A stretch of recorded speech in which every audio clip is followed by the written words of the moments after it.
इन मौलवियों का अंजाम आखिर क्या हुआ? अब अपने ही मुल्क वाले उन पे बमबारी कर रहे हैं, अपनी ही फौज, अपनी ही कैपिटल में, वही फौज जिसमें किसी वक्त मौदूदी की किताबें तफहीमुल कुरान मुफ्त बांटी जाती थी। तबलीगियों का एक यलगार थी जो कि एकदम हुई ज़िया के ज़माने में। अब वही है कि दाढ़ी रखने पे भी उनसे पूछगछ होती है, और ब्रिगेडियर से ऊपर ना जाने की उसके बड़े अजीब मज़े का खेस चीज़ें।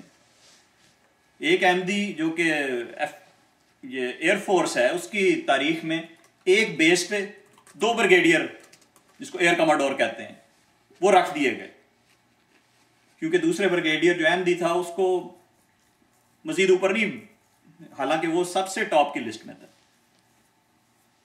और ये जनरल ना बनाने के वो भी बड़े मजेदार तरीके ढूंढे हैं, क्योंकि कम से कम आपने 2 कोर्स आपके वो हुए होने चाहिए, नेशनल डिफेंस कॉलेज का कोर्स, वॉर कोर्स, और इसी तरह के एक आध और हैं। अब होता ही है कि अहमदी को कोई एक कोर्स करा देते हैं, दूसरे कोर्स के लिए भेजते ही नहीं, चाहे उसकी 4 आउटस्टैंडिंग रिपोर्ट्स क्यों ना हो। बहरहाल ये तो फौज का हुआ अलमिया। सिविल सोसाइटी में आप देख ही चुके हैं जजेस के साथ क्या हुआ। और जब मुकदमे के लिए हम जाते थे तो क्योंकि मौलवी थ्रेट्स देते थे इन्हीं जजेस को कि हम तुम्हारी माँ या बहन उठवा देंगे, तो उन्होंने कैसे अहमदियत के हक में फैसले करने थे? इक्का दुक्का होता था जिसने जो डिसेंटिंग नोट्स जिसने लिखे हैं हमारे फैसलों पे, वरना पूरी अदालत 12 की हो या 9 जजेस की हो, वो सारी एक तरफ के जी हम कानून को कायम रखेंगे, कोई इंसानी हकूक पामाल नहीं हो रहे अहमदियत के। वो वक्त था जजेस के खड़े होने का, जिस तरह आज मुशर्रफ के सामने खड़े हुए हैं और बड़े अपना वर्ल्ड कप शो किया कि हम बड़ा कुछ कर सकते हैं।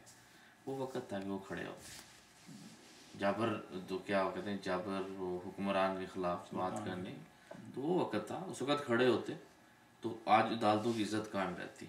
आज ये बिकाऊ नोट ना होते, ये जो जितने सारे अदालतों के जज, जब उस वक्त नहीं किया तो आज इनकी हालत देख लो कि आप सड़कों के ऊपर क्या कर रहे हैं। कोई किसी एक इंस्टीट्यूशन की इज्जत नहीं रही, हर इंस्टीट्यूशन उसी वक्त बड़ा फर्क होना शुरू हुआ कि जब उसने अहमदियत के खिलाफ एक फैसला करना शुरू किया। ख़ास तौर पे जो है इस मुकन्नना जो पार्लियामेंट जिसको कहते हैं, इसकी कोई इज्जत नहीं रही। हालांकि यहाँ प्राइम मिनिस्टर ही सबसे बड़ी अथॉरिटी था इस 73 के कॉन्स्टिट्यूशन में। अब वो इसी को रोकते हैं कि ये प्रेसिडेंशियल सिस्टम की तरफ जा रहा है। अदलिया की तरफ आते हैं तो वो नहीं इनके सुनती, कोई एक उसको असेंबली बहाल कर देती है, दूसरी नहीं बहाल करती, प्रेसिडेंट ही की मानती है। तो एक ऐसी खिचड़ी पकी हुई है जिसका हल किसी को नजर नहीं आता, और सिवाय मज़े का खेजी के, जो कि आप अपने खुद कलमकार लिखना शुरू हो गए। आप अखबारें उठा के देखें कि पाकिस्तान के साथ हो क्या रहा है।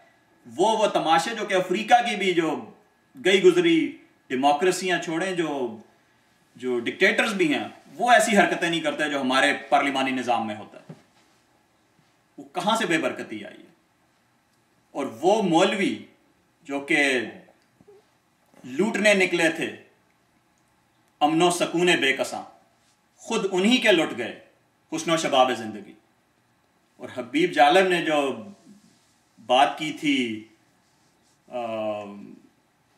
अयूब के आइन के मुतालिक, उसकी तरफ मैं बाद में आऊंगा, लेकिन एक जो इसना किया मारिफ साहब का आपने जिक्र किया, उनसे जब ये सवाल हुआ कि किसका ज़्यादा कसूर है, क्योंकि आधा टाइम फौज हुक्मरान रही है और आधा टाइम सिविल हुक्मरान रहे हैं इस 60 साल तारीख में पाकिस्तान की, तो उनका जवाब ये था कि इस हमाम में सभी नंगे,